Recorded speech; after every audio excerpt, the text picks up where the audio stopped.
and I'll upload it later. I can upload that guy later and fight with YouTube another day. Well, thank you all for coming to our budget presentation meeting for fall conference. We're going to go through some other business items as well. And as I said, we're recording tonight. It'll be on YouTube in case you want to share with anyone in the congregation who wants to be able to prepare a little bit for conference ahead of time. Conference is a little bit later this year. It is still that first full weekend in November, but that makes it the 7th, 8th, and 9th. And usually we're a little earlier in the month. But it does, I think, get us away from the time change for once, which will be nice because it seems like we're usually on a time change weekend. I didn't double check my facts on that. That's a hope. Maybe it gets us away from the time change. Um, we will be Friday night at the Saginaw congregation. We did that last year, and their building is really nice. We had a nice reception there. They're willing to host us again. So Friday night, we'll be at the Saginaw congregation.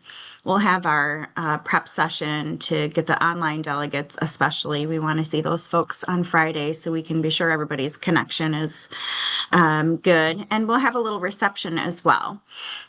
You've probably seen or hopefully seen if the algorithm is doing its job. Hopefully, you've seen on social media that we have Carrie Welch, one of our new apostles, joining us. And Matt Frizzell was meant to join us as well, but there had a little bit of a shakeup in assignments at World Church.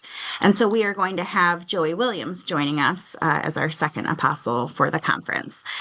Joey and Carrie are going to be, and some of the other apostles in pairs, traveling around and trying to really be present in the mission centers, getting to know folks, getting to know the staff, finding out what the needs and opportunities are. So we'll have those two people with us for the weekend. Saturday, we'll be at SVSU, and we'll be in that nice big room that we've had in the past. So it'll be space that we're used to. Lunch will be available downstairs again for purchase. During that conference, we're going to have 3 ordinations to approve to high priest evangelist. So that will be a great blessing. And then hopefully we'll have those ordinations at the afternoon worship with our prayer for peace. One thing that I know some people are going to be excited about is that we are going to have coffee on Saturday in the morning for a couple of hours. Once we get through our afternoon break, then your band, we're taking it away because it's really expensive. But I too love coffee a lot, so we're going to compromise and we'll have it in the morning.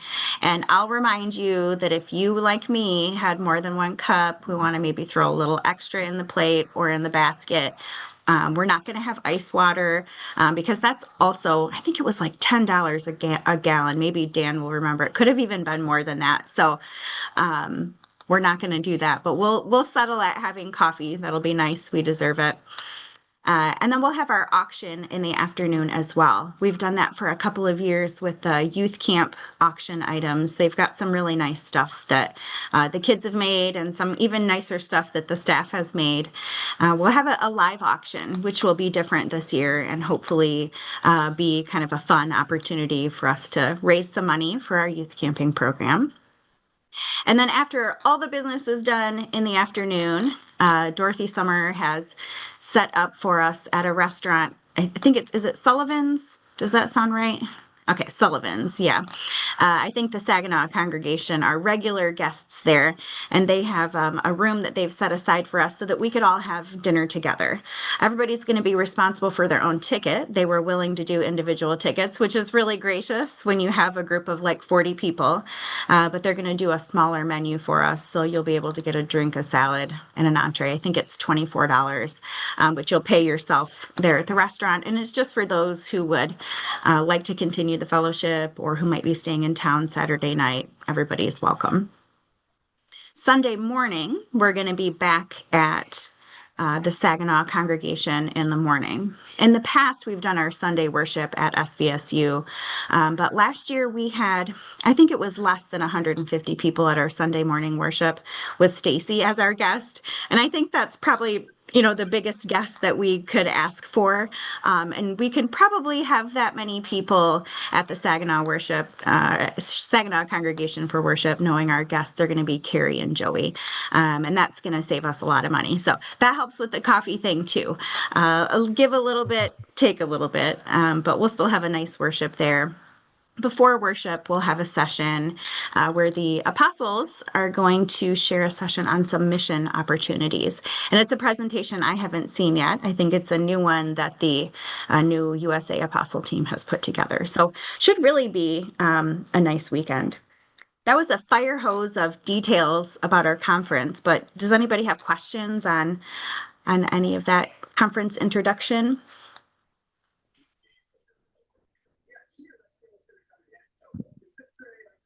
All right. So we'll get ready to look at the budget here. And Jessica, do you mind doing the screen sharing since you'll do the budget presentation part? I'll give you a heads up to dig out the file. I can share later when we get to the business items. So we do have a budget increase from last year's budget of $23,000. And that's from a few different places. Jessica will give us some details. I'll give her the mic in a moment. But the increase is really for a couple of things. One, certainly insurance. That's, our health insurance for our staff. Sorry if you hear giggling in the background. That's health insurance for our staff, as well as an increase that we're just expecting. We don't have details yet. We'll make sure that you have details when we have them, but some increase that we're anticipating from risk management. So that's reflected, as well as a change in the salary for the staff. So you probably haven't heard that World Church IHQ did a wage compensation study last year. They finished it earlier this year to try and get the wide variety of staff that we have across the world on a little bit more of a system.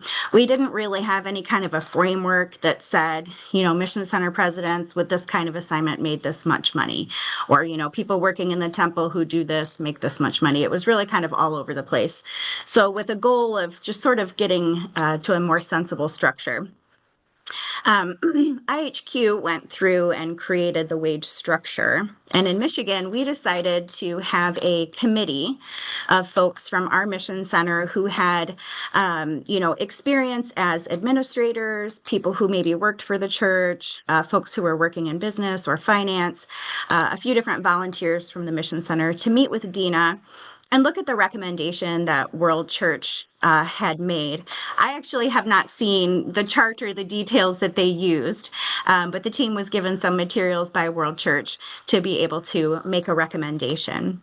And so their recommendation went through Dina and is reflected in the budget. So those are the main things that make up the increase from last year. So our staffing plan for 2026 will be for 2 full-time people, a full-time Mission Center president, a full-time Mission Center financial officer, and a 3/4 time, so 30 hours a week, project manager. I'll give it to you, Jessica, if you want to go through the budget in more detail.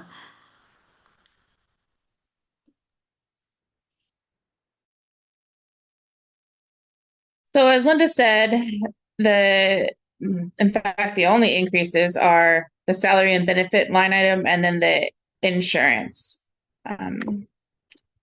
Because of those increases, we had to take a look at income and how we were going to be able to support the budget at that level. We know that some congregations are struggling and are giving less in congregation support. So we knew that we couldn't keep up at the same level we were at.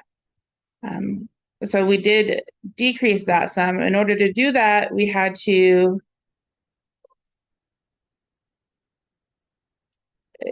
do a couple things. One, we are planning on transferring money from designated funds if needed, and that would be to help support specific ministries like New Expressions or things like that. And then in the other income, you'll see that we proposed $30,000. That is because we specifically asked a congregation if they were willing to help support the budget for the salaries and benefits. So we do have a congregation who um, has committed to giving $25,000 for 2026 to help support the budget. So that is why that proposed number has increased so much. Other than that, there's not a lot of change from previous years, but we are happy to answer any questions you may have.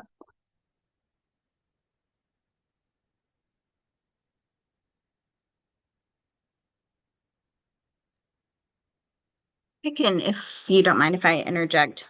Um, I went today and rewatched the budget meeting from last year so that I could kind of think about what questions might come up or what were some of the goals that we had talked specifically about last year. And one of the goals that we had talked about was, increasing contributions into our operating investment fund so that we know as congregations are closing, some of those contributions that we receive normally from congregations may not come in, and the need to kind of replace that from some other ways. As congregations have closed and we've received proceeds from the building sales and those types of things, we have continued to try to make that a budget priority, and trying to think kind of long term, where will the funding continue to come from, and making sure that we're keeping sort of a long-term focus. So I just wanted to mention that, we're continuing to uphold that and keep in mind not asking too much from congregations, because we do know it's not easy for you all either. And so hopefully this is a good explanation of us trying to make sure that we're keeping pressure on congregations as light as we can, while still trying to meet, the significant needs of such a big mission center. But we would be glad to answer any questions you have about that.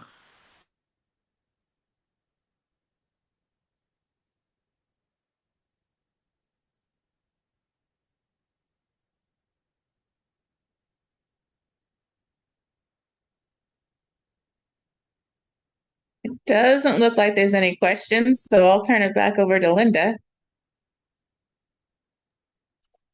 Awesome. All right, so we do have a couple of resolutions for the conference to look at, in addition to the normal things that you'll have the opportunity to vote on when we're together, like our campground boards, sustaining mission center leaders. If you looked at the budget packet, you'll have the letters that we would normally get from the First Presidency for my appointment, or my recommendation, as well as Jessica's. But we have a couple of other resolutions to look at. And the first is from the Earth Stewardship Team. And Dan is what title did we give you? Chair, team leader? Team leader, yeah. Team leader. So I will let Dan introduce the resolution from the Earth Stewardship Team. Thank you. Yeah, you see it there in front of you. We've tried to follow the World Conference pattern now that has no preambles, but it does have background information. So the action item is just the one sentence you see: resolved that the Michigan Mission Center become a partner in the One Home, One Future campaign. And then the background information explains what that is, but briefly, it is an effort of the Blessed Tomorrow program, which is part of Eco America. And this is a nationwide effort with many faith communities and other nonprofits that partner to lift up the need for creation care and climate action. They offer trainings for congregations. You can actually become like a campaign congregation and be listed on their map. They have a class that you can go through on your own pace as an individual or as a congregation, or online, or you can do it with printed resources in like a Sunday school setting or whatever a congregation small group would be. So they provide all the resources. We're just saying we want to be a partner. There's no cost. The only expectation is we'd have someone from the Earth team most likely go to the partner meetings, which I think are once a quarter, and then we would share their resources throughout the Mission Center. We've already been sharing some of those. One example was the National Faith Plus Climate forum that they hosted, and we had a few congregations serve as hosts for that. They received stipends for doing that, and a couple of them went forward with grant projects. So we've actually received some money from this effort. So that's a brief overview. Be happy to take any questions about it.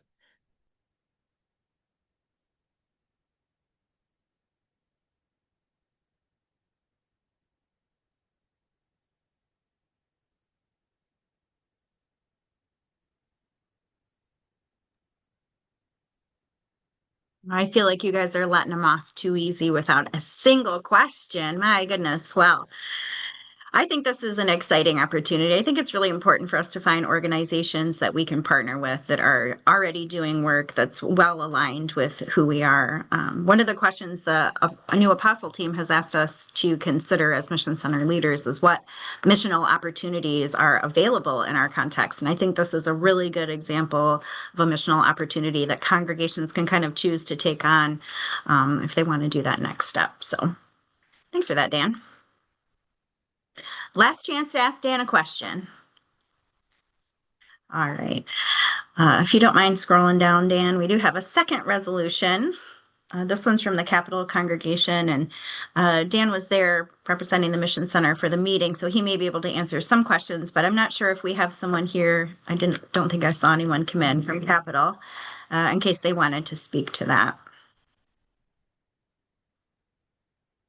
So again, this is just a one-sentence resolution. Resolve that the Mission Center officers provide job descriptions for all positions. As Linda said, I was at the meeting. There wasn't a whole lot of robust conversation, but the thought was just that people wanted to be able to know what the staff positions would be for the Mission Center as they're considering, actions at the conference. And so this was what was decided on to submit to the conference. And then you'll see the note there as I've shared this with Linda and Jessica, and they've looked at it. As it's written, their interpretation is that this would require written job descriptions for all staff employed by the Mission Center officers at the time of the conference, which would include currently 4 positions. So that's the way we're reading it. It's, the conference could obviously change this to something different or more specific, but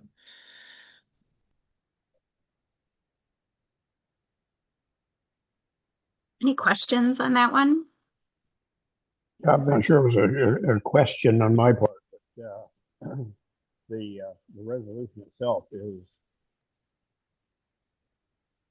pretty wide open, and I was concerned that they were wanting positions for everything from the congregation all the way up, and that would be very difficult because congregations function so differently sometimes. So with your interpretation, that narrows it down a bit. Then makes a little more sense. Yeah. Thanks, Gary.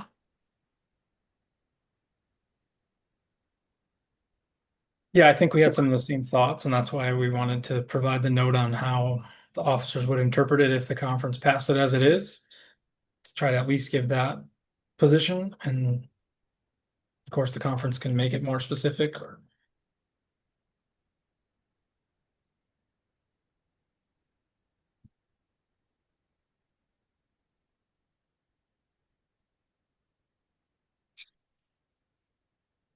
Any questions?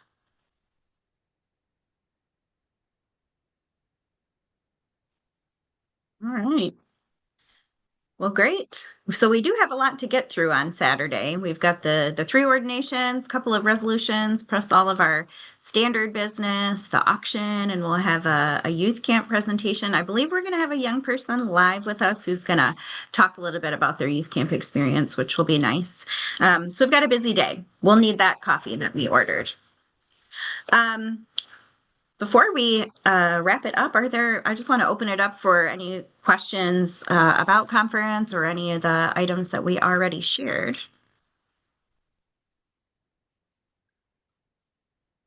Those ordinands that we'll be addressing. Your audio cut out or mine did. Were you asking for the names of the ordinance? Yes. Sure. Yeah, all of them are called to High Priest Evangelist, and it will be for Dawn Bennett of Bay City, Renee Congleton from Sanford, and Doug Gregory, Thornapple. So I think those are all really good calls that have been in the works for a while, all to High Priest Evangelist. So yeah, it's exciting to see those calls coming through.